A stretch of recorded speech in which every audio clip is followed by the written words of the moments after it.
Alrighty. So I got another little help for you. If you're suffering from social anxiety or just want to work on your speaking skills. Now, again, these aren't cures for anxiety or depression or anything like that. They're just things to help you without medication to just help you out and cope you out a little bit more. So basically, what we're going to do is you're going to get a mirror. Now you want the mirror to show as much of you as possible, but especially the upper body and especially the face. You want to be able to see your mouth, your eyes, everything like that very clearly. So basically what we're going to do is we're going to look at this mirror and we're going to talk to it. And while we're talking to it, we're going to look at how we react to how we talk to it, how our mouth moves, how we enunciate, our eyes, our eyebrows, how we hold our hands, how we move, how we talk when we're talking. And you can even get a little excited and start getting really into it and stuff just to view how your body moves and acts with the way you're talking. What you can do while doing this is you can actually start to school yourself a little bit more.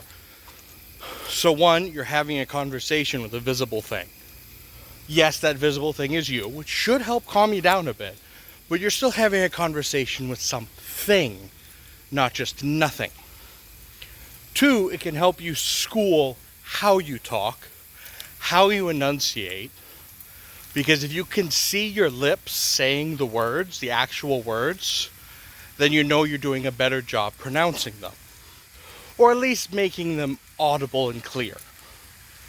Another thing that it'll do is I'll also tell you what you do with your hands, how you hold your hands, whether you hold your hands awkwardly or your body awkwardly, and how to better help with posture and cadence when speaking. Because you're going to be listening to yourself talk and you're going to be watching yourself talk. Of course, you can record yourself doing it, but it works a lot better if you do it in real time with a mirror. Debate professionals do this, lawyers do this, anybody who does a lot of public speaking. This is a very common trick to help them, one, help them continue to gain confidence in their public speaking, as well as to help them know how they hold themselves when they are speaking publicly. Another thing to do to help you speak a little bit more clearer is to take a pen or a pencil, preferably a pencil, something not too thick. And what you're going to do is you're going to put it in your mouth, like so. And what you're going to do is you are going to talk around the pen or pencil and try to be clear and try to still be understandable with the pencil in your mouth. It's much better to use a number 2 pencil or a number 2 little Bic pen than it is to use one of these thick gel pens. Because the thicker and more awkward the pen is, the harder it is to move your tongue and lips around it.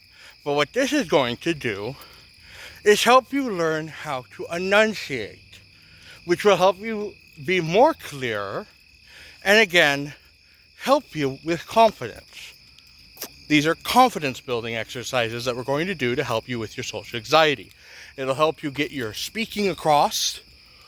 The more confident you are when you're speaking and the more understandable you are in the speaking, the more people will actually listen to you.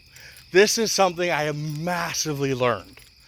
So my sister and I, we can say the exact same thing, literally verbatim. In other words, the word to word. But because of the way I enunciate and the way that I hold myself, more people seem to trust me when I say the exact same thing than seem to trust her, even though it's the same verbatim words.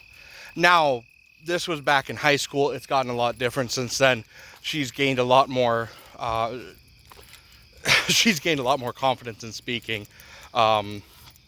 and she holds herself very well, and a lot of people very easily believe her when she speaks. She also now holds a job that has a sort of that sense of, the job that she has holds that sort of sense of trust. Those certain jobs that when people say things, you tend to trust them more because of their job. Again, it's also the way she says it, but because she holds that type of job, and also because she did the same trainings I did, she speaks a lot clearer and a lot more eloquently, and people tend to take what she says at a little bit more face value. Not all the time, because some people are idiots, and you do what you can do. But anyways, those are 2 different exercises you can do. Now that I'm walking away from any lights and it's harder to see me. But those are 2 different exercises you can do to help with social anxiety and to help with just speaking. And public speaking isn't just like speaking in a crowd or speaking in front of a group of people. Public speaking can be something like speaking as a cashier, speaking behind a desk, speaking as a concierge at a different business, or as a secretary. And so this can help you get those better jobs, get those better speaking positions in your jobs, and to rise up because you're a little bit more clearer, a little bit more concise, and people can understand you a lot more. And they tend to add a little bit of intelligence to that. People think that because you are a clear, resolute, and you have confidence in what you're saying, you must tend to think you know more than what you actually know. Now, lying is still bad. It's perfectly fine. And I do this all the time to go, I'm sorry, I don't know the answer to that, but let's see what I can do for you. That's also another great thing to say.